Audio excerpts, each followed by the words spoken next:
အားလုံးပဲမင်္ဂလာပါဆရာဒီနေ့သားတို့ကိုနောက်ထပ်ဆရာတို့သင်ခန်းစာတစ်ခုဖြစ်တဲ့အခန်း28ဆရာတို့time grammar pattern တစ်ခုဖြစ်တဲ့ for แล้วလုံလောက်ပြီဆိုတဲ့အကြောင်းလေးကိုဆရာသင်ကြားပေးမှာဖြစ်ပါတယ် for แล้วဆိုတဲ့အဓိပ္ပာယ်ကလုံလောက်ပြီเนาะဆရာတို့ဒီမှာအောင်ဆိုတာက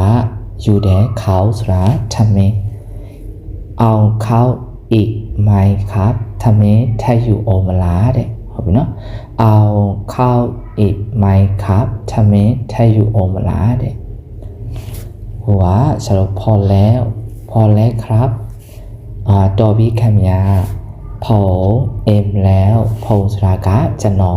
เอ็มสระกะสรุปพี่เด้บ่เนาะพอเอ็มแล้วจะนอไปพี่เด้พอจะนอมีสระชีเด้เงินสดสาประสานงุยตาบ่เนาะพอมีเงินสดไม่พอใจจะสรุปเช่นไปละสแกนได้ไหมครับ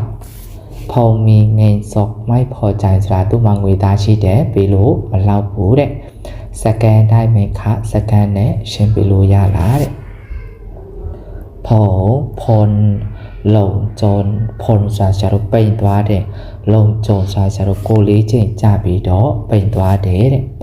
ใส่เสื้อตัวเดินใส่สรุปเองใส่สวุฒิในเสื้อเองจีตัวเดินสอายังง่ายเองจีพอได้พอดีเลยพอเสียกว่าดีจ้าบ่เนาะพลลงจนใส่เสื้อตัวเดินได้พอดีเลย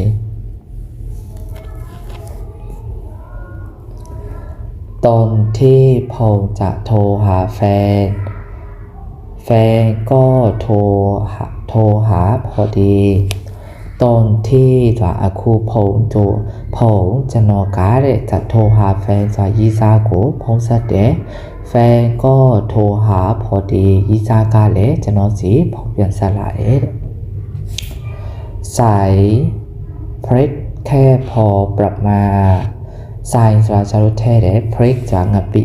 เงี้ยวตีกูบ่เนาะแค่พอประมาณสากะเราประมาณหน้าเราเปเทบ่เนาะเดียวจะเกไม่ได้ขณะในใจซาลูเมียเบนี่เอาเมเด้ก็เป็นเนาะใส่พริกแค่พอประมาณนะเดียวจะเกไม่ได้พงคิดว่าจะนอเซนซามีเดพงก็ล้มเพลจะนอตะเชนสูเดพอใจได้นะพงคิดว่าพงก็ล้มเพลพอใจได้นะจะนอเส้นดามีเดจะนอและแต่เช่นสุยาดาจินนาเดธนาคารแบงก์ได้ให้ข้อเสนอที่น่าพอใจมากแบงก์ได้จะนอกูอายันจินนาเสียเก่าเดการลันจะตะคูโกปีเดธนาคารให้ข้อเสนอที่น่าพอใจมากพงกะลูกชายจะนอนแน่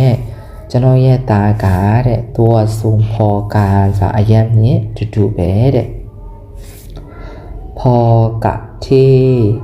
กะการทำสงใครที่ทำให้ชาวบ้านต้นเดือดร้อนဟုတ်ပြီနော်ပြည်သူတွေကိုဒုက္ခဖြစ်စေတဲ့စစ်ပွဲနဲ့လုံလောက်ပြီးတဲ့စစ်ပွဲရပ်ဖို့လုံလောက်ပြီပေါ့နော်โอเคအဲ့ဒါသားတို့တွေနားရှင်းလိမ့်မယ်လို့ယုံကြည်ပါတယ်ဆရာရဲ့ဗီဒီယိုလေးအဆုံးထိကြည့်ပေးတဲ့အတွက်ကိုယ်စိတ်နဲ့ပြချမ်းသာချမ်းသာကြပါစေနောက်ထပ်ဗီဒီယိုလေးတွေကိုလည်းသင်ကြားပေးသွားမှာဖြစ်တဲ့အတွက် like and follow နဲ့ share လုပ်ဖို့နေပါတယ်နော်ค่ะ